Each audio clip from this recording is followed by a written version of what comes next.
गंगा नदी के किनारे बसा हुआ गांव रामपुर हमेशा से ही अपनी सुंदरता और शांति के लिए मशहूर था। हरे भरे खेत, पक्षियों की चहचहाहट और गांव के लोग मिलजुल कर एक दूसरे के साथ रहते थे।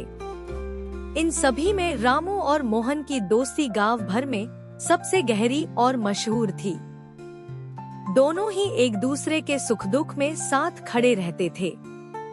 रामू खेतों में मेहनत करता और जो भी फसल उगाता उसी से उसकी जिंदगी की गाड़ी चलती थी। मोहन के पास भी खेत थे, लेकिन वह हमेशा भविष्य के बारे में सोचकर चलता था। दोनों ही अपने अपने ढंग से जी रहे थे और अपनी मेहनत से खुश थे। एक दिन गांव में अचानक से बारिश होने लगी। पहले तो लोग खुश हुए, क्योंकि बारिश फसलों के लिए बेहद जरूरी थी। रामू और मोहन भी बारिश को देखकर खुश हो गए। रामू ने आसमान की ओर देखते हुए कहा, इस बार तो बहुत अच्छी फसल होगी।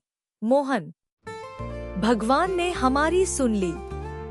मोहन ने मुस्कुराते हुए कहा, हाँ, लेकिन हमें सावधान रहना चाहिए, क्योंकि नदी का जलस्तर बढ़ रहा है।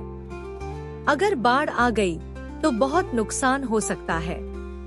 रामू ने हंसते हुए कहा, तू हमेशा चिंता करता रहता है मोहन। बारिश तो फसल के लिए अच्छी है, सब कुछ ठीक रहेगा। कुछ ही दिनों में बारिश तेज हो गई। अब रामू के खेत पानी से भरने लगे थे। रामू ने सोचा कि थोड़ी बारिश से कोई नुकसान नहीं होगा और उसने खेतों से पानी निकालने की कोशिश भी नहीं की। मोहन ने उसे चेताया, रामू, अगर हम अभी ध्यान नहीं देंगे तो यह पानी हमारे खेतों और घरों तक भी पहुंच सकता है। हमें गांव वालों को सतर्क करना चाहिए और खुद भी तैयार रहना चाहिए। रामू ने मोहन की बातों को गंभीरता से नहीं लिया और हंसते हुए कहा, अरे यार, तुझे हर बात की फिक्र क्यों होती है? यह सब बारिश है, कुछ दिनों में बंद हो जाएगी। फसल के साथ साथ पानी भी सूख जाएगा। मोहन ने महसूस किया कि रामू को समझाना मुश्किल हो रहा है, लेकिन वह फिर भी अपने घर जाकर अपनी तैयारी में लग गया। उसने कुछ जरूरी सामान सुरक्षित जगह पर रख दिया, अपने मवेशियों को ऊंची जगहों पर पहुंचा दिया और गांव के अन्य लोगों को भी बाढ़ का खतरा बताया। कुछ ही दिनों में मोहन की भविष्यवाणी सच साबित हो गई। लगातार बारिश ने गंगा का जलस्तर इतना बढ़ा दिया कि नदी का पानी गांव की ओर बहने लगा। देखते ही देखते बाढ़ ने गांव के निचले हिस्से को डुबा दिया।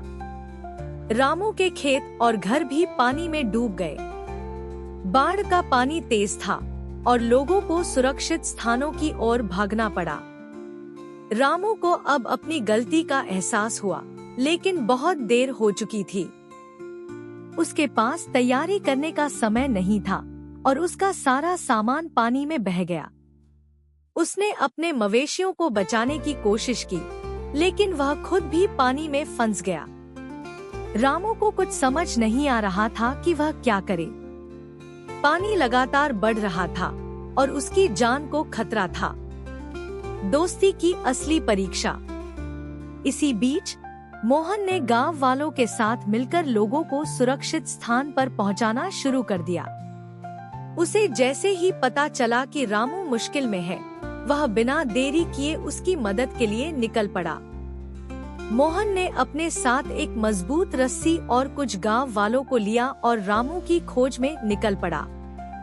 रामू एक पेड़ के पास फंसा हुआ था, जहां पानी धीरे धीरे उसे घेर रहा था।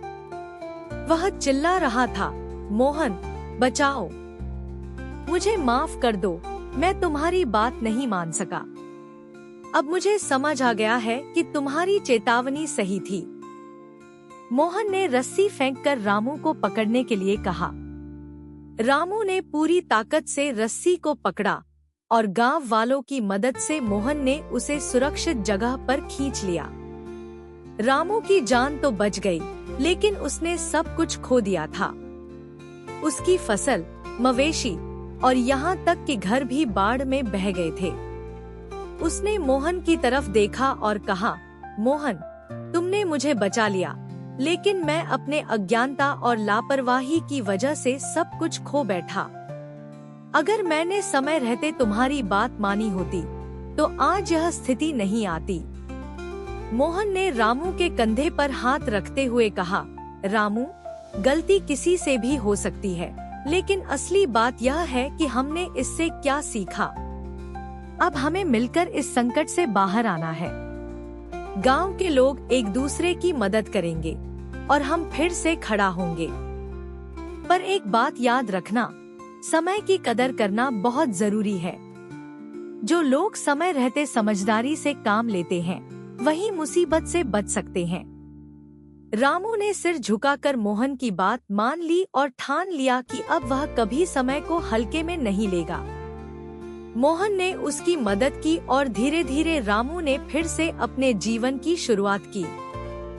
गांव में आई बाढ़ ने रामू को एक बहुत बड़ा सबक सिखा दिया था, समय की कदर करो।